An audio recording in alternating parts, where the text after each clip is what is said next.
Je suis très heureuse d'animer cette session Pechakucha, ou Pechakusha. Je ne suis pas très bonne en japonais. Alors, est-ce que dans la salle, vous savez ce que c'est? Vous avez déjà eu des présentations Pechakusha? Non? Moi non plus. Donc, la communication scientifique est quelque chose de très important. De plus en plus dans nos sociétés, il faut que les chercheurs, les jeunes chercheurs, comme les plus anciens, soient capables d'expliquer aux citoyens, aux acteurs socio-économiques ce qu'ils sont en train de faire, les résultats qu'ils obtiennent. Et nous sommes dans une société médiatisée, médiatique, et il faut être capable, de façon synthétique et pédagogique, expliquer le sujet sur lequel on travaille, même s'il est très technique ou s'il nécessite des compétences que le citoyen qui vous écoute n'a pas. Donc, nous essayons, alors il y a l'exercice de ma thèse en 180 secondes, qui est un exercice national, voire international, qui fonctionne très bien. Le Pechakusha est un exercice un petit peu différent, puisqu'il ne s'adresse pas forcément à un sujet de thèse, hein, ça peut être une présentation, un mode de présentation. Donc le principe, c'est 20 supports, 20 images, et chaque image 20 secondes. Donc une présentation d'exactement 6 minutes, 40 secondes. Ils savent bien. Hein. Donc c'est un exercice très particulier. Nous verrons effectivement, vous nous ferez part de votre expérience quand nous allons vous écouter. Et dès l'année dernière, pour ces Future Days, nous avons décidé d'essayer cet exercice et de s'adresser à des jeunes chercheurs. Donc cette année, ce sont uniquement des doctorants. Donc nous sommes très contents puisque l'activité de la recherche en France et dans le monde repose beaucoup sur l'activité des doctorants. Vous êtes l'énergie et l'activité importante des laboratoires et de la production de la connaissance. Et c'est aussi un exercice pour vous qui peut être important, intéressant comme exercice aussi pour vos futures activités, qu'elles soient dans le monde de la recherche ou dans le monde professionnel plus opérationnel. Donc nous avons lancé un appel à candidature, donc nous avons sélectionné 6 personnes. Et la thématique que nous avons choisie, en lien avec la baseline des Future Days de cette année, héritage et anticipation, de nous focaliser plutôt sur la question des matériaux dans toutes leurs dimensions. Alors vous verrez que nous avons, le fil directeur s'est un petit peu distendu sur certains sujets de recherche, puisqu'il y avait des collègues, des jeunes doctorants qui avaient envie de faire cet exercice et qui sont sur des sujets moins en lien avec cette thématique. Mais vous verrez que la question de la matière, du solide dans la ville, peut se décliner suivant différentes disciplines et différentes approches. Et c'est aussi cette interdisciplinarité-là que nous souhaitons mettre en avant. Donc les critères qui sont importants quand on veut faire une présentation Pechakusha, c'est vraiment l'aspect créatif, puisque le support est important, c'est pas des diapositives classiques avec du texte et des éléments très travaillés. Il faut être très dynamique, donner un rythme à cette présentation qui est à la fois un exercice court et long, c'est vraiment un temps intermédiaire, être concis, être clair, et vivre avec une présentation qui va défiler sans qu'on maîtrise la succession des diapositives. Les qualités qui sont requises pour ces présentations, c'est vraiment un esprit de synthèse, c'est-à-dire vous verrez si au bout de 6 minutes, vous avez une idée claire de ce que fait le doctorant et quel est le sujet sur lequel il travaille, et succincte. Bien sûr, s'exprimer clairement, ça c'est quelque chose d'important. Et la qualité ou le type de support qui est utilisé pour communiquer ces idées et les éléments sur lesquels les candidats travaillent.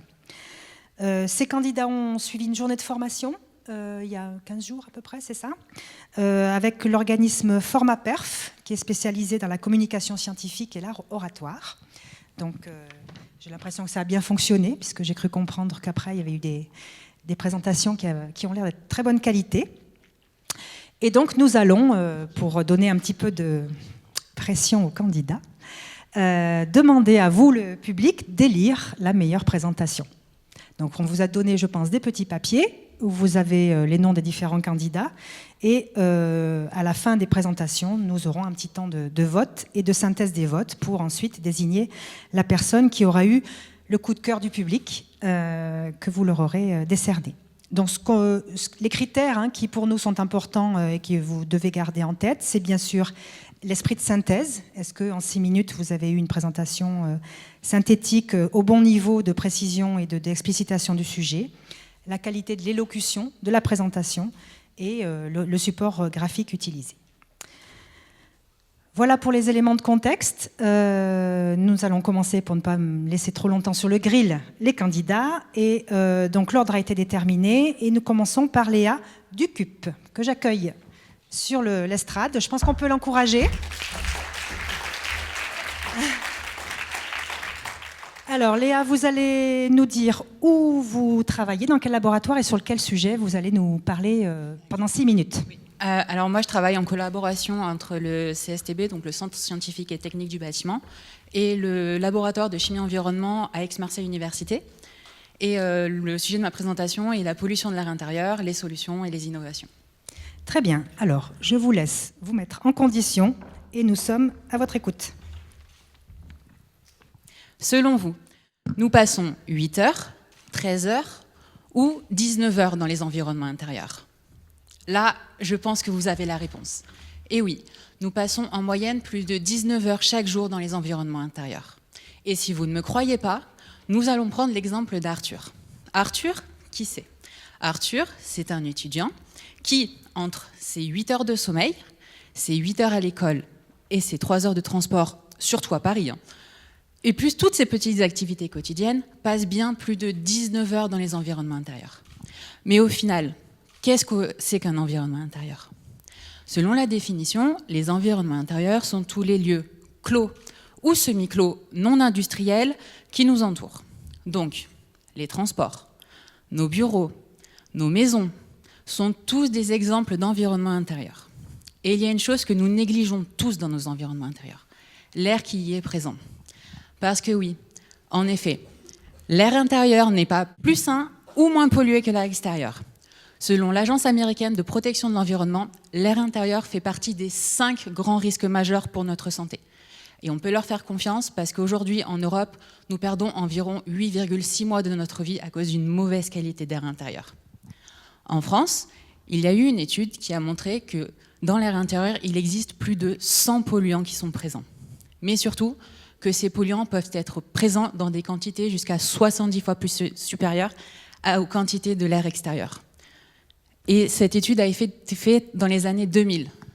Donc, je vous laisse un peu imaginer aujourd'hui. Et les symptômes d'une mauvaise qualité d'air intérieur, quels sont-ils? Déjà, des maux de tête, des irritations des yeux, du nez ou de la gorge, mais aussi de la fatigue. Alors là, je pense surtout que je vous décris les symptômes d'une très bonne grippe. Mais après, si ce n'était que les symptômes d'une bonne grippe, on serait plutôt tranquille. Sauf que l'OMS recense chaque année plus de 4 millions de décès prématurés à cause d'une mauvaise qualité d'air intérieur.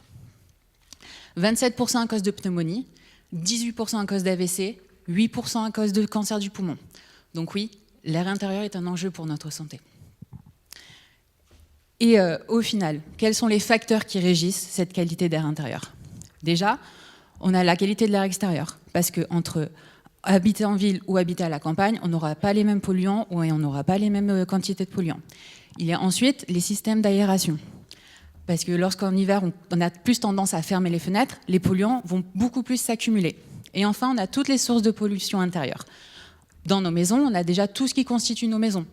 Les meubles, les matériaux et les produits de construction, mais aussi les systèmes de chauffage. Il y a ensuite toutes nos activités quotidiennes. La cuisine, le ménage ou encore le bricolage. Et enfin, il y a d'autres sources de pollution, des sources dites un peu plus chimiques, comme par exemple les produits d'entretien, les désodorisants, les matières plastiques et même les huiles essentielles.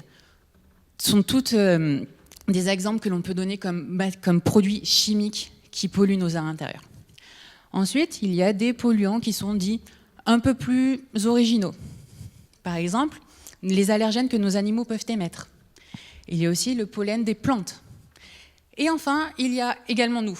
Parce que oui, en respirant, nous émettons du CO2 qui est un polluant. Donc oui, il y a énormément de sources qui polluent nos airs intérieurs. Et le problème, c'est que ces sources de pollution, nous sommes déjà exposés par les voies respiratoires.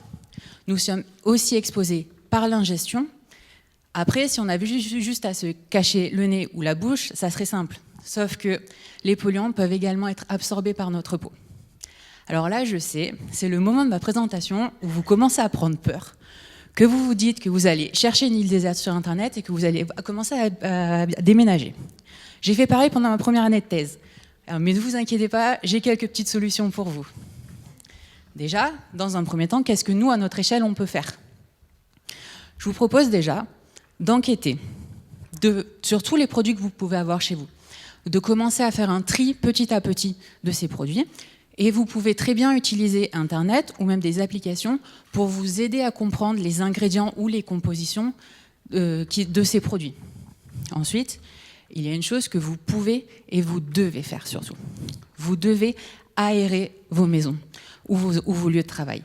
Je ne vous dis pas d'aérer pendant des heures et des heures, mais simplement 10 minutes par jour suffisent à réduire considérablement les niveaux de polluants. Moi, je le fais à Grenoble, je pense qu'on peut tous le faire ici. Mais après, est-ce qu'il n'existe pas des solutions un peu plus innovantes? Eh bien, la réponse est oui.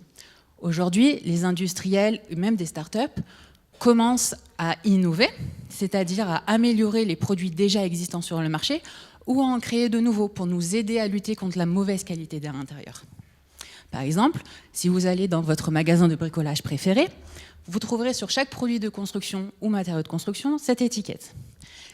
Où dans le produit où l'étiquette montre que les polluants de ce produit ont été évalués, comme moi ce que je peux faire pendant ma thèse, et on se doute bien qu'un produit A sera bien meilleur qu'un produit C, c'est comme à l'école. Ensuite, dans l'allée de la peinture, vous trouverez des peintures un peu plus innovantes, des peintures dites dépolluantes, qui vont vous permettre de capter et de détruire tous les polluants qui sont présents dans vos environnements intérieurs.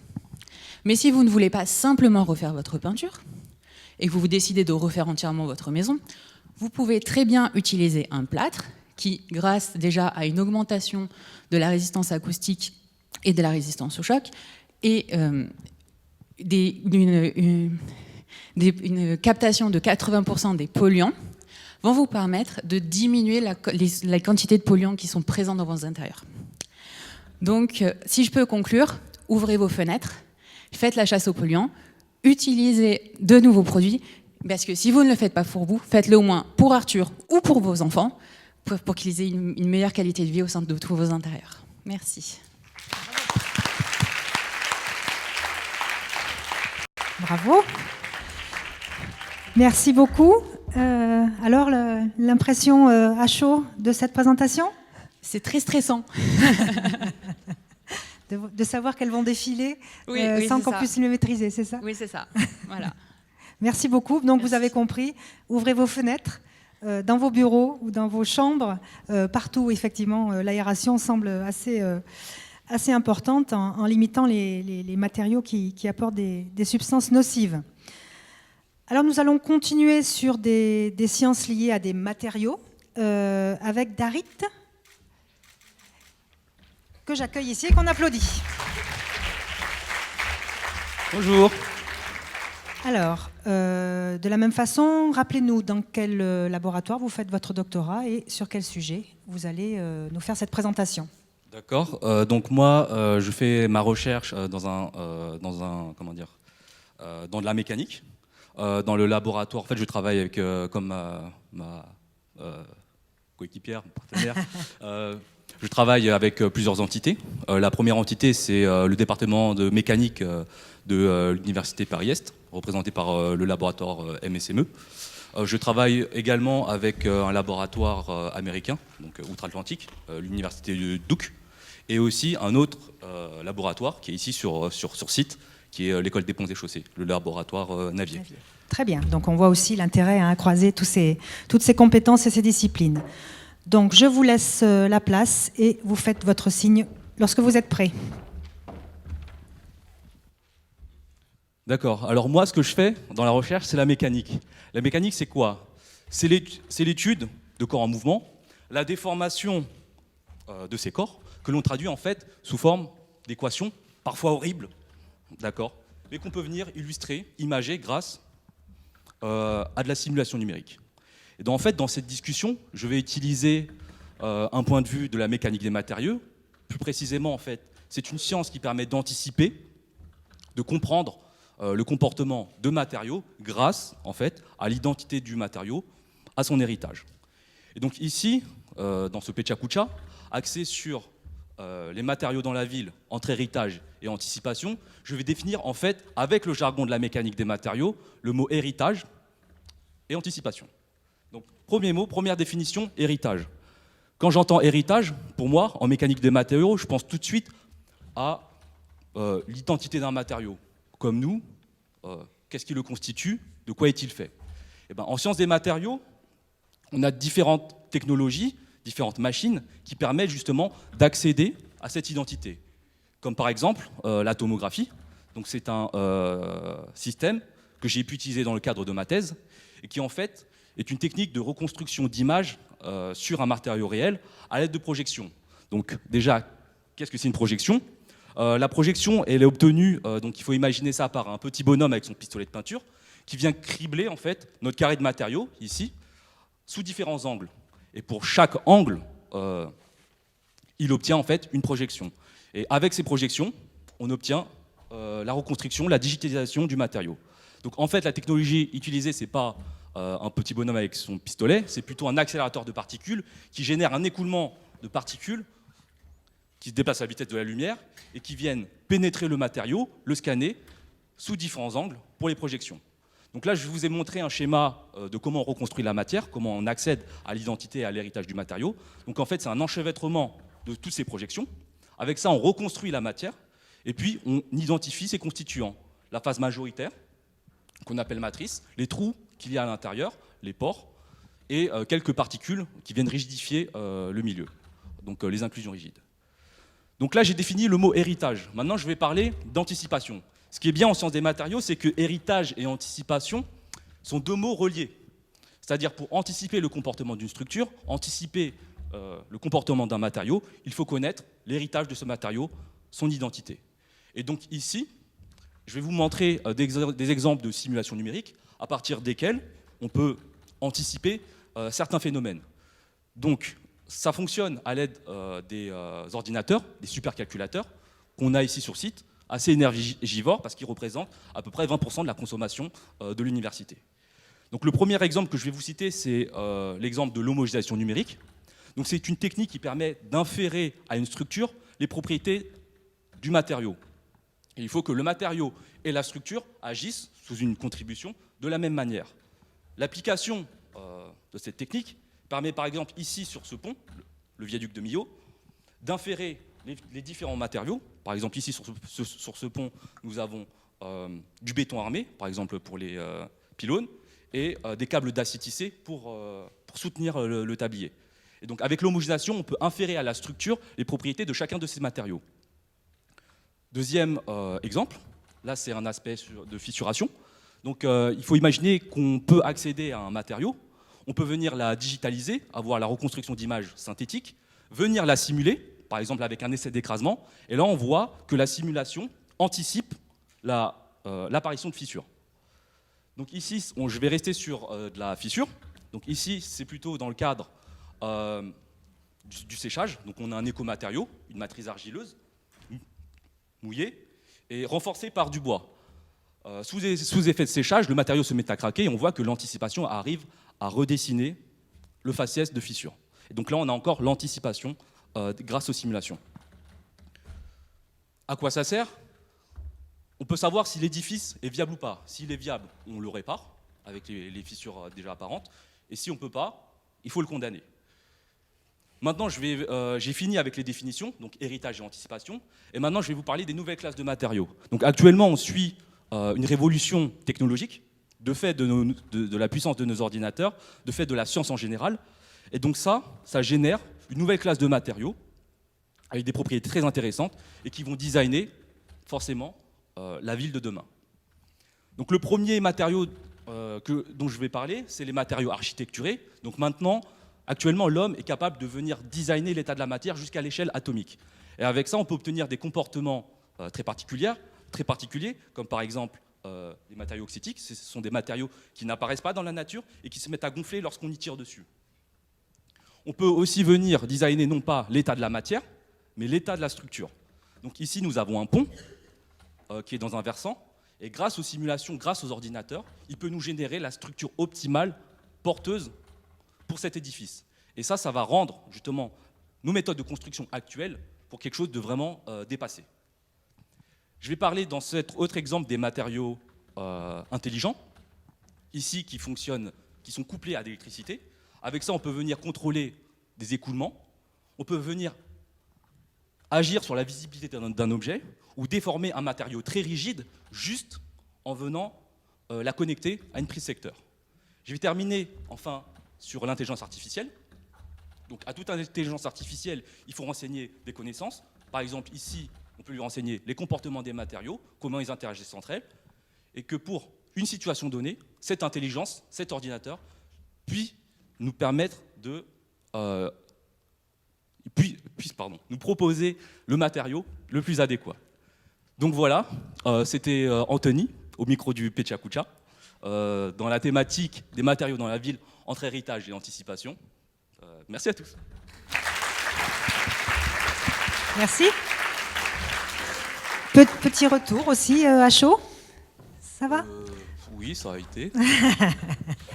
Très bien, donc on comprend mieux les enjeux entre connaissance des matériaux physiques et modélisation. Et effectivement, on voit l'émergence de nouvelles techniques de construction et de nouvelles formes qui sont à la fois futuristes et qui peuvent présenter des performances énergétiques et mécaniques environnementales intéressantes. Alors nous allons changer d'environnement et de cadre, je pense. J'accueille maintenant Louis Baldasseroni. Bonjour à tous. Alors Louis, vous êtes en thèse aussi. Oui, dans alors quel laboratoire ? je suis maintenant docteur depuis 6 jours. Voilà. Ah, bravo. Je suis bien content. Ouais. Et j'ai fait effectivement ma thèse au laboratoire Analyse comparée des pouvoirs de l'université de Marne-la-Vallée. Voilà, qui est un laboratoire plutôt d'histoire. Alors, histoire, géographie, sociologie, STAPS, on a un petit peu de tout. Et bon, vous allez voir que mes recherches, c'est un petit peu au croisement entre l'histoire, la géographie et l'urbanisme, parce que cette année, j'enseigne à l'école d'urbanisme de Paris, donc juste en face. Très bien, donc je vous laisse la parole et vous allez voir, on va quitter les équations pour repartir sur des choses plus concrètes. Il n'y a pas de maths là. Ah, si, un petit peu. Bref, quand vous voulez. Bon, pavé et politique. Cette association de termes, ça fait plutôt penser à mai 68 ou à la Commune de Paris pour les plus historiens d'entre nous. Ce que je vais essayer de vous montrer là, c'est que le pavé a toujours été et reste aujourd'hui un objet politique, notamment un objet de choix politique dans le choix des matériaux, le choix des implantations et le choix des usages aussi dans la ville. Je vous montre ça donc à partir de ma thèse qui portait sur la fabrique des rues de Lyon, dont on voit un exemple ici, et des rues qui ont beaucoup changé. 1900, la chaussée est entièrement pavée. 1955, elle est recouverte de bitume. Et 1977, on voit que le pavé a refait son apparition sous une forme dont je vous garde le mystère. Bref, le pavé, on se représente ça comme un matériau, un élément de la ville intemporel, avec des expressions comme battre le pavé, tenir le haut du pavé. D'autres, on a l'impression qu'elles ont toujours existé et on ne sait pas trop d'où ça vient. Seulement, les historiens ont quand même un petit peu étudié la chose et ont vu que le pavé était présent dans les villes dès l'Antiquité et plus particulièrement dans toutes les villes occidentales au Moyen-Âge. Cette gravure du XVe siècle conservée à la Bibliothèque nationale de France le montre. Tout simplement, le pavé, c'est un morceau le plus souvent de pierre qui est taillé à la main et qui est assemblé avec d'autres pour former un revêtement uniforme. À Lyon, aujourd'hui et depuis le XIXe siècle, on a plutôt donc du pavé d'échantillon, c'est-à-dire un bloc bien taillé, bien droit, bien aligné avec ses collègues pavés, auxquels il est relié par des joints. Le but étant d'avoir une chaussée à la fois uniforme, lisse et étanche. On voit donc là qu'il y a différents types de pavés. Ce pavé d'échantillon autour des rails de tramway, autour un pavage dit en cailloux roulés, c'est-à-dire avec des cailloux moins bien taillés, mais quand même liés par des joints. Et puis à côté, un pavé qu'on appelle à Lyon tête de chat. Bon, moi je n'ai jamais vu le rapport avec le chat, mais puisqu'il y a des petits chats mignons, voilà. Comment on choisit ? Les ingénieurs des ponts et chaussées, en 1891, nous donnent la solution. C'est une question d'argent. Vous voyez que l'écart est hyper important entre des pavés de bois ou des pavés de cailloux roulés, par exemple. Non seulement un écart quand on implante les pavés, mais aussi un écart à l'entretien. Du coup, la réflexion des ingénieurs et des élus, c'est quel type de pavé pour quel usage. Dans certaines rues, à la fin du 19e siècle, notamment les rues de prestige, on essaye le pavé de bois. Le pavé de bois, c'est plus joli, c'est plus lisse, ça fait moins de bruit aussi, c'est plus cher. Mais vous le voyez là, à Paris en 1910, c'est un essai qui tombe complètement à l'eau avec la crue de la Seine. Du coup, à partir de là, c'est le pavé de pierre qui reste le roi de la ville, notamment à Lyon, où on en voit jusqu'aux années 1950. Et c'est assez exceptionnel parce que dans la plupart des villes, c'est à partir des années 1920 que le pavé est remplacé par du bitume. Donc je me suis un petit peu demandé pourquoi est-ce que le pavé de pierre a autant duré à Lyon. Et la réponse, elle est à la fois économique et politique. 1922, Lyon fait une carrière municipale de pavé, qui existe d'ailleurs encore dans les années 1950. Du coup, on imagine mal les élus lyonnais priver leur carrière municipale de son principal débouché économique. Logique. Bon, quand même, les élus lyonnais, les techniciens, les urbanistes suivent un petit peu la mode. Et donc, à partir de la fin des années 1930, le pavé lyonnais commence à céder sa place à du bitume. Ça se fait de manière très progressive, sur une trentaine d'années, d'abord sur les grandes voies de circulation, puis sur les plus petites, ce qui fait que dans les années 1960, c'est terminé. Bon, concrètement, comment on fait ? On ne va pas enlever les pavés, ça coûte trop cher. On va simplement couler une couche de bitume par-dessus. Du coup, aujourd'hui, quand on creuse les rues pour changer des canalisations, par exemple, on voit cette espèce de millefeuille, ou plutôt de lasagne de matériaux, que je trouve, moi, très, très appétissante. Bon, ça, c'est pas seulement à Lyon. Paris, 2017, dans un des grands boulevards, la couche de bitume a été enlevée pour être complètement rénovée. Et vous le voyez, on retrouve notre belle couche de pavés bien plat, avec en bonus des petits rails de tramway. Pareil, ça coûtait trop cher de les enlever, alors on les a laissés.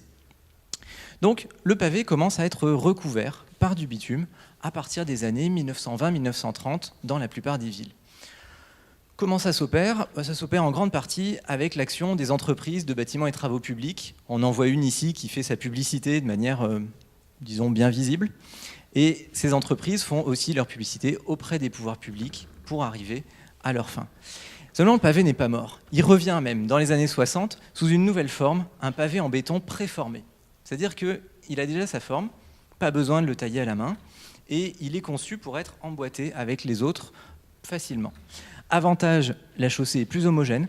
Inconvénient, c'est salissant, ça tient pas terrible.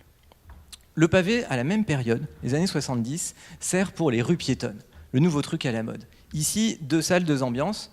D'un côté, l'ambiance moderne avec alternance, pavé, asphalte de différentes couleurs, et de l'autre, dans une rue historique, le pavé historique pour le coup.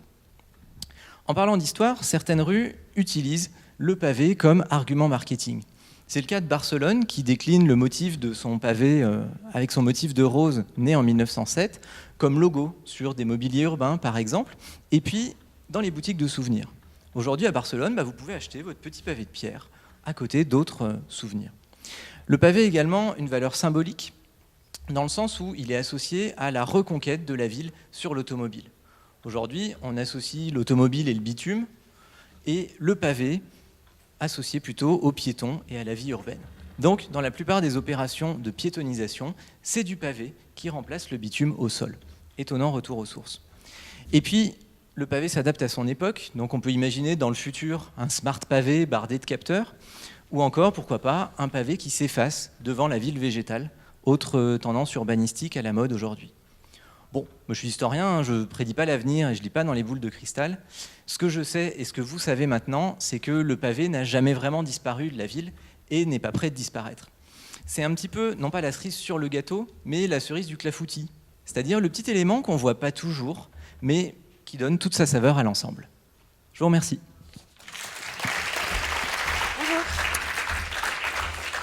Alors, même punition, Cassandre, dans quel laboratoire je vous travaille, faites votre doctorat ? Pardon, excusez-moi.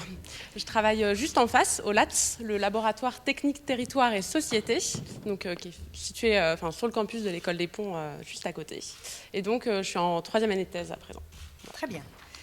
Je vous laisse la parole et Merci. donnez votre signal. Rouen, le 26 septembre dernier. Pas la ville du futur rêvé. Alors, à moins d'avoir été complètement overbooké de travail depuis la rentrée, vous savez de quoi je parle. Une usine, Lubrizol, connue, surveillée pour les produits dangereux qu'elle manipulait, a brûlé au milieu de la nuit, engendrant un important panache de fumée au-dessus de la ville. La gestion de cet accident a suscité de nombreuses critiques. L'alerte des populations jugée trop tardive. Mais ce sont également les messages transmis à la population sur les bons comportements adoptés qui ont été jugés trop imprécis. Fallait-il se mettre à l'abri? Est-ce différent de se confiner? Pouvait-on emmener ses enfants à l'école? Toutes ces questions conduisent à une autre question encore plus fondamentale. Pourquoi cette usine était aussi proche du centre-ville de Rouen? Cela revient à interroger tout ce qui pouvait être fait avant pour prévenir l'accident et éviter ces dégâts. La convergence de ces deux types de questions laisse entendre qu'il existe aujourd'hui en France une unique politique de gestion des risques industriels, un tout cohérent unifié. Et mon travail de thèse vise justement à expliciter en quoi la réalité est bien plus complexe que ça. Il existe schématiquement deux grands domaines de politique publique. D'un côté, la prévention des risques, de l'autre côté, la gestion de crise, avec chacun leurs acteurs, leurs réglementations spécifiques. Alors, elles développent aussi des logiques différentes. Loin de moi de me prétendre spécialiste de boxe, mais l'idée, c'est que d'un côté, on cherche à éviter, esquiver les risques au maximum. De l'autre côté, on apprend à se préparer à encaisser les coups lorsqu'ils surviennent. Par ailleurs, on peut aussi revenir à l'histoire pour comprendre la différence entre ces politiques publiques. En matière de prévention de risques, la politique publique hérite d'une longue tradition de régulation des industries en France, dès le XIXe siècle, avec le Code des établissements classés, pour réguler donc ces industries et les surveiller, les contrôler. La gestion de crise, elle, hérite d'un tout autre domaine, à savoir la préparation de l'alerte et de la mise à l'abri des populations en cas de bombardement suite à la Seconde Guerre mondiale. Alors vous pouvez le voir, les risques sur lesquels on se prépare sont différents, néanmoins les méthodes d'anticipation n'ont pas vraiment évolué. Donc vous l'avez compris, les matériaux que j'utilise dans ma thèse en tant que géographe sont assez différents des matériaux traditionnels urbains. Ce sont les plans, les réglementations, les discussions qui visent à rendre des villes plus résilientes face aux risques. Et ce matériel, je l'étudie. Alors, peut-être que vous vous dites, mince, elle s'est trompée à quelques dizaines de kilomètres de Rouen, puisque nous sommes ici au Havre. Mais c'est pourtant un territoire très intéressant, puisqu'il comporte 36 sites industriels à risque, 16 sites Seveso, les risques des risques, et contre 16 et 7 à Rouen. C'est un territoire très intéressant également, puisqu'il met en place toute une politique active de prévention des risques. Vous avez là le territoire de la prévention, où l'on régule les industries, notamment les stockages qu'elles mettent en place, mais également l'urbanisme autour de ces sites à risque. Il y a également mis en place localement toute une action de gestion de crise qui vise cette fois à préparer le territoire à un accident. Donc avec des plans de gestion de crise, des plans d'alerte, de coupure des réseaux ou des réseaux de sirènes également. En parallèle de ces deux politiques, on a une troisième action qui est mise en place localement, qui vise cette fois non pas à prévenir les risques, mais à informer les populations sur tout ce qui peut survenir dans l'usine, ce qu'on appelle les événements perceptibles, puisque une usine, ça peut faire du bruit, ça peut avoir des odeurs particulières. Donc là, je vous ai fait les grandes lignes de la gestion des risques localement. La réalité, elle est un petit peu plus complexe que ça, mais donc implique une grande diversité d'acteurs. Et si la différence entre les acteurs de la prévention des risques et ceux de la gestion de crise est très claire côté État, il existe une multitude d'autres acteurs locaux qui peinent un peu à se retrouver dans cette distinction.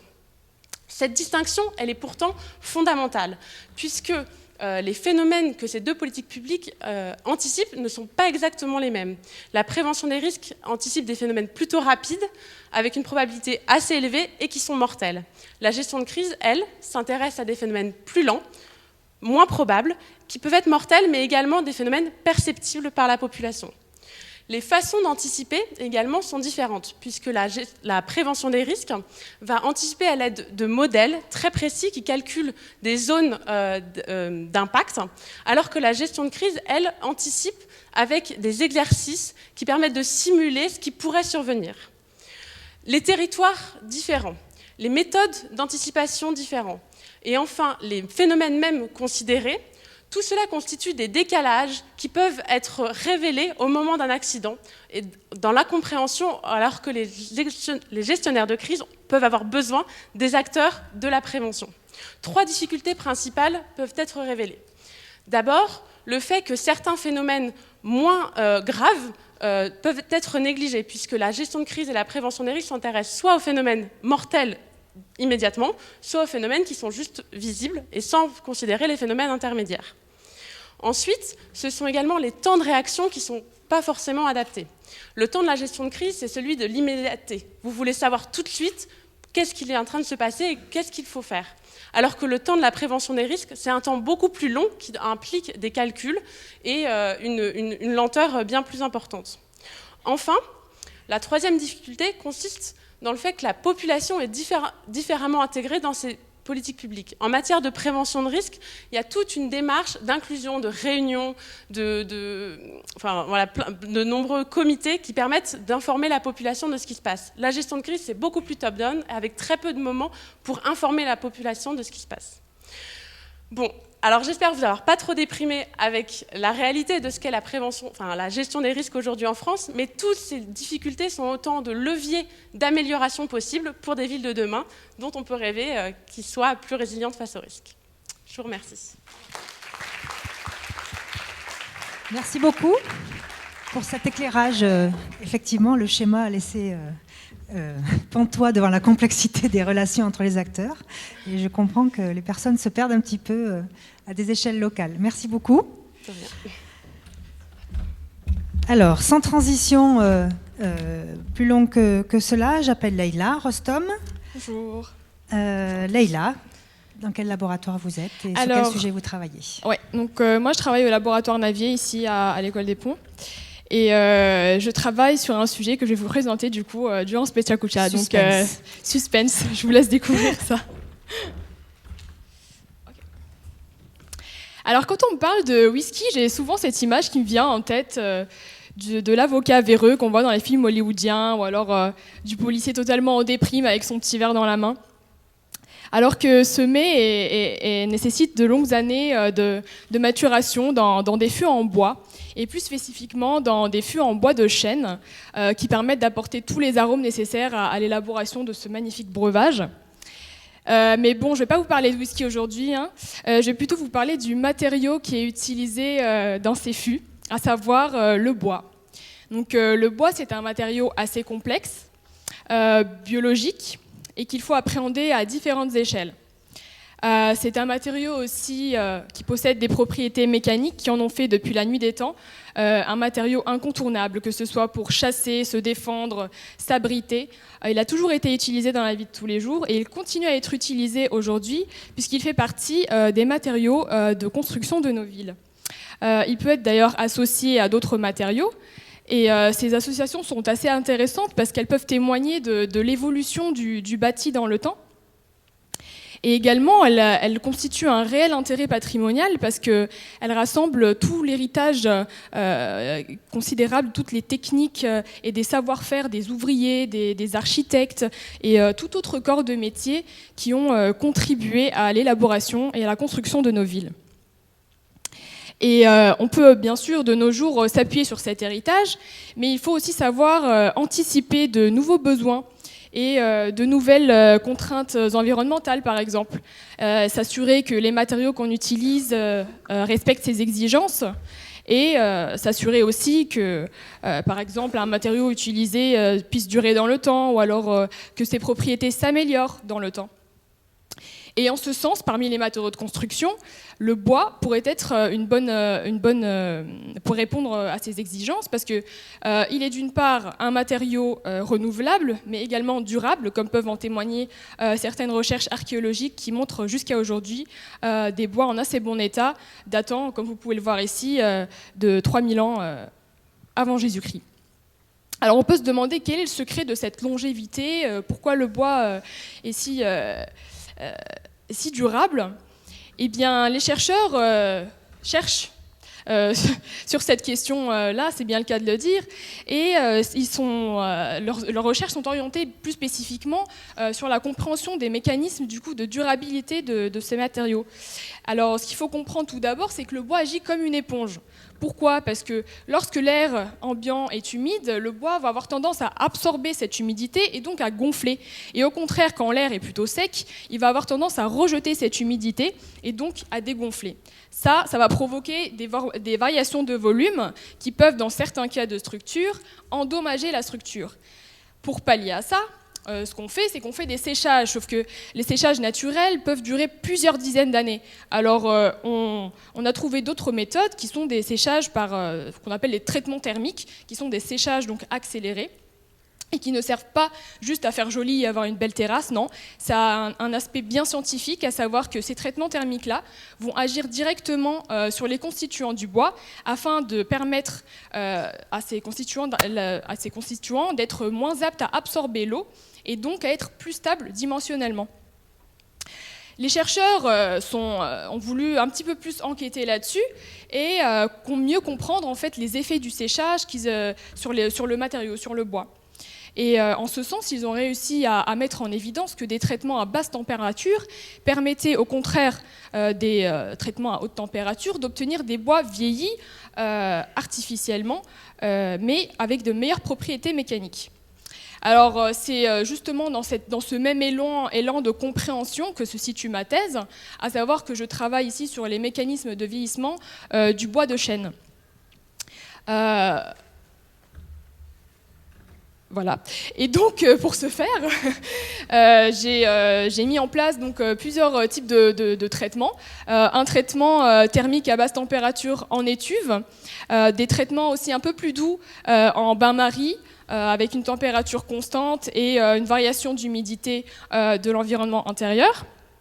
Et après tous ces traitements, on va analyser les échantillons avec ce qu'on appelle la résonance magnétique nucléaire du proton, qui sert à détecter et à quantifier en fait, les atomes d'hydrogène présents dans le bois, mais également dans les molécules d'eau. Et donc, on va pouvoir bien évaluer s'il y a stabilisation hydrique du matériau ou non. Cette méthode permet aussi d'avoir une information indirecte sur les constituants et la structure et l'évolution de la structure du bois. Mais pour compléter ces observations-là, on va devoir utiliser une méthode qu'on appelle la spectrométrie infrarouge et qui sert donc à étudier, elle, la chimie et les constituants directement du bois. Autre méthode, la colorimétrie, qui est un indicateur de vieillissement du bois, va nous permettre ici de déterminer en fonction de la durée du traitement et de son intensité une courbe de vieillissement de notre matériau. Donc toutes ces analyses-là sont aussi complétées par des mesures de masse et de déformation. La mesure de masse va permettre de nous donner des informations sur la stabilisation hydrique de notre matériau et les mesures de déformation vont nous permettre donc d'avoir des informations sur la stabilisation du matériau en termes dimensionnels. Toutes ces observations ont permis d'avoir plusieurs hypothèses et interprétations sur ce qu'on a observé. Et ça rejoint un petit peu l'élan général qu'on retrouve aujourd'hui dans la recherche sur le bois et qui nous permet de montrer le réel intérêt qui est porté sur ce matériau afin de mieux le comprendre et pour l'appliquer notamment dans les villes de demain qui se veulent plus durables et donc pour lesquelles il va falloir anticiper l'évolution des matériaux utilisés. Donc si j'ai réussi à éveiller un petit peu votre curiosité sur ce beau matériau qu'est le bois, je vous dis à très vite pour de plus amples échanges. Merci. Bravo.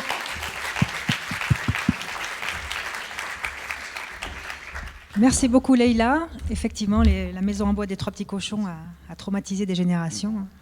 On a toujours peur que ça ne soit pas très solide. Et en fait, oui, à côté de l'école d'architecture se finit une résidence d'étudiantes avec une structure bois-béton, je crois, qui fait partie des bâtiments qui vont être les plus hauts en France, si je ne dis pas de bêtises, en termes nombre d'étages. Donc vous voyez, les choses évoluent d'année en année et les savoir-faire se développent et la recherche ici contribue beaucoup à la compréhension de ce matériau. Alors j'ai vu aussi que vous aviez été impliqué dans les diapos et la mise en scène, donc c'était très intéressant. J'en oublie mon papier sous le coup de l'émotion. Et donc j'appelle Danilo Guilalbassi.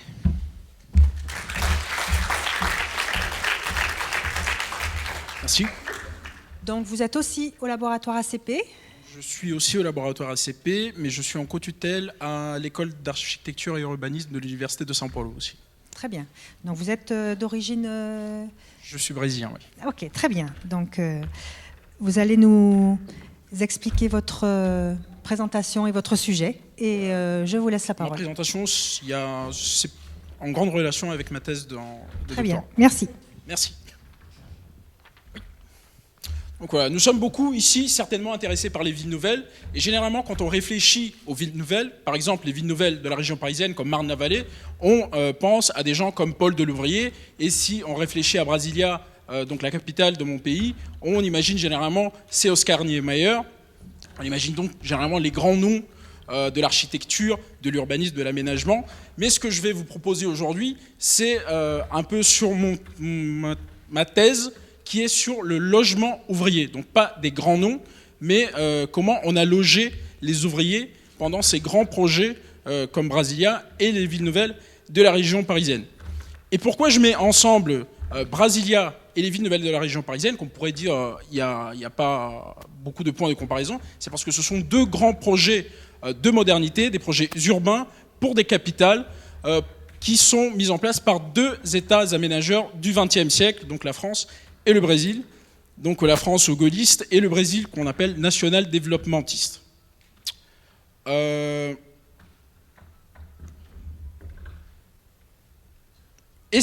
dans ces deux cas-là, ces deux États aménageurs, ils ont dû faire face à une question centrale, c'est comment loger les gens qui venaient d'autres régions pour construire ces projets-là.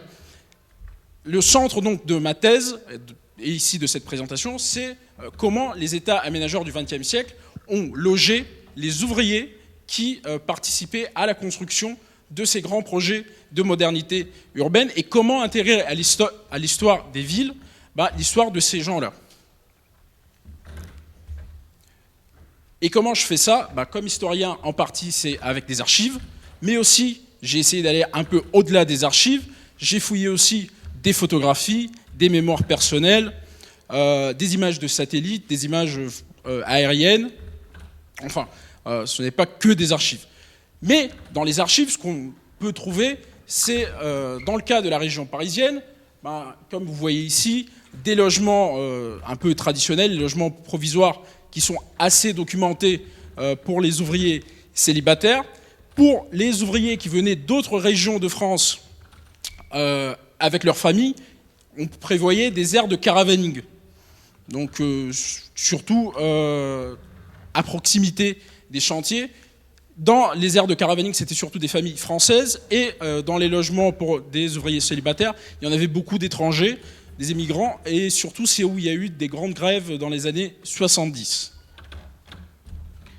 Si l'on prend le cas de Brasilia, il y avait une intention, on trouve ça dans les archives, des intentions de prévoir qu'il y aurait des ouvriers qui allaient arriver d'autres régions. Donc on a prévu des projets de construction pour des ouvriers célibataires, pour des ingénieurs célibataires, et des projets qui étaient en principe très modernistes, avec des pilotis, des fenêtres horizontales, mais à la fin, on a vu que les projets de plus qualité, ils ont été faits pour les ingénieurs, alors que les ouvriers, en général, ils avaient des logements plutôt précaires.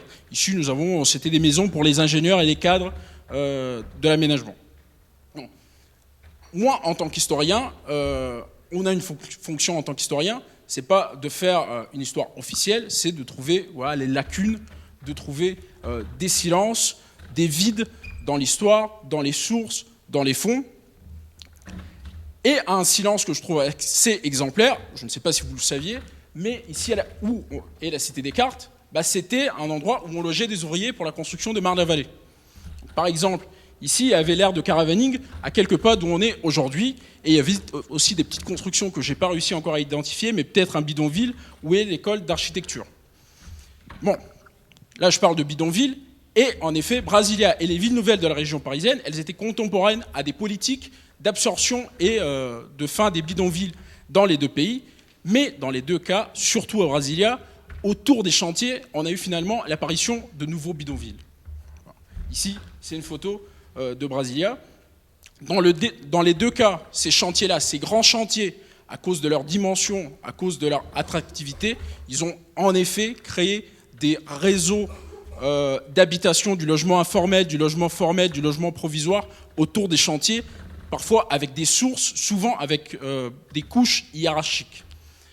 Bon, comme je vous disais, la fonction de l'historien, c'est pas faire de l'histoire officielle. Donc une des fonctions, c'est oublier un peu les mythologies qui sont créées par l'État à propos de leurs grands projets de modernité. Sur cette photo, on voit, voilà, c'était une campagne présidentielle, on mettait un peu les hommes politiques comme des héros de la nation.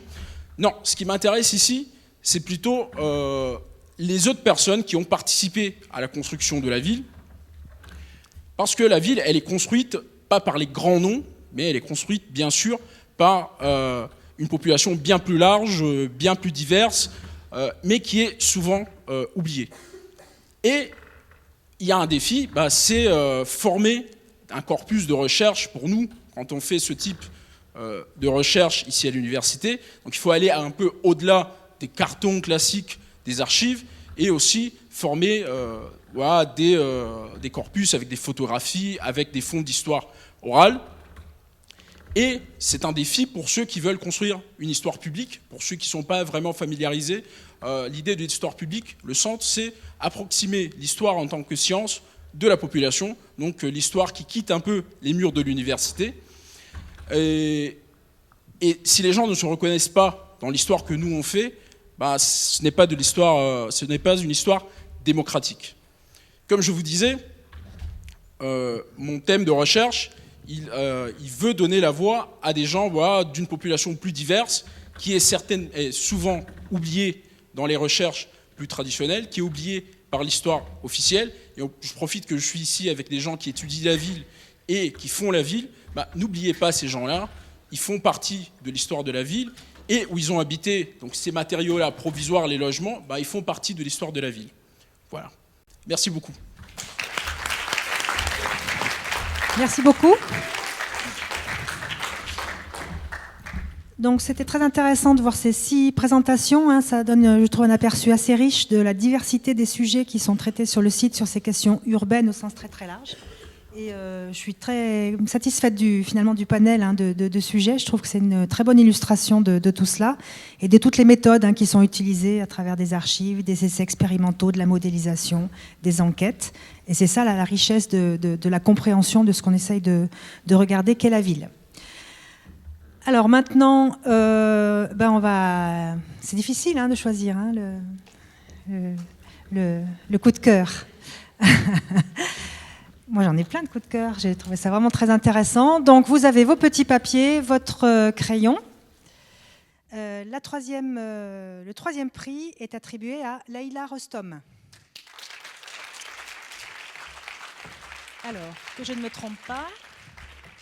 Voilà Leïla. Bravo, toutes mes félicitations pour ce beau travail, cette belle présentation sur le bois. Vous en êtes en 2e, 3e année de thèse ? 3e année. D'accord, ok, très bien. Et voilà, je pense que ça fait partie des sujets sur lesquels il y a des enjeux importants et je pense que c'était très intéressant que vous participiez à ce prix. Voilà, toutes mes félicitations.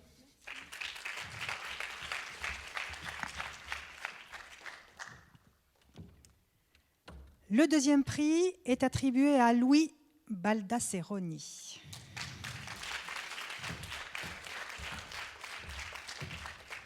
Voilà, toutes mes félicitations. Merci beaucoup. Sur la main. Bravo. Alors, autre sujet, vous avez vu, très différent, très intéressant, très ancré sur les enjeux urbains, avec une vision finalement très interdisciplinaire aussi du sujet et qui donne un éclairage très intéressant sur ces logiques de recommencement et et de mode hein, et de cycles dans les façons de faire, de construire les villes. Donc bravo et merci beaucoup. Merci beaucoup. Et le premier prix est attribué à Darit.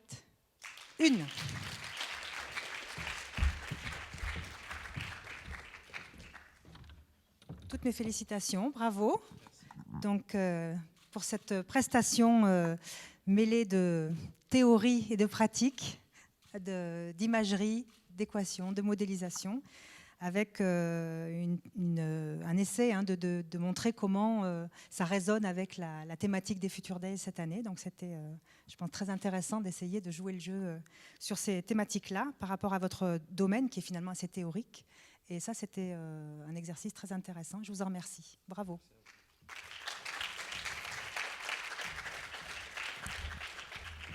Très bien, merci beaucoup à tous les candidats. Je pense qu'on peut les applaudir une dernière fois pour leur investissement.